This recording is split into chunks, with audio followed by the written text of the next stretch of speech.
19 নম্বর আমল হলো সাদাকা করা, দান করা। আমাদের প্রিয় নবী সাল্লাল্লাহু আলাইহি ওয়াসাল্লাম সম্পর্কে তার সহধর্মিনী উম্মুল মুমিনিন আয়েশা রাদিয়াল্লাহু তাআলা আনহা বলেছেন, নবী সাল্লাল্লাহু আলাইহি ওয়াসাল্লাম এমনিতেই দানশীল ছিলেন। তিনি সারা বছর প্রচুর পরিমাণে দান করতেন, কিন্তু রমজান যখন শুরু হতো তখন তিনি সবচেয়ে বেশি বদান্য, সবচেয়ে বেশি দানশীল হয়ে পড়তেন।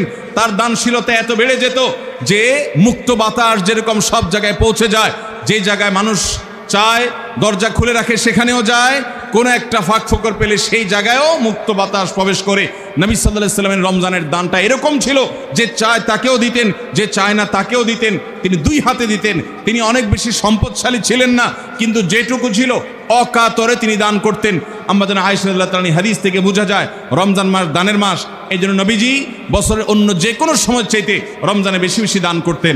আপনার আত্মীয় স্বজনকে দান করেন, রক্ত সম্পর্কীয় মানুষগুলোকে দান করেন, পাড়া প্রতিবেশীর অভাবী মানুষদেরকে দান করেন, চেনা অচেনা জানা অজানা সমস্ত মানুষকে আপনার সাধ্য অনুযায়ী আপনি দান করা শুরু করেন।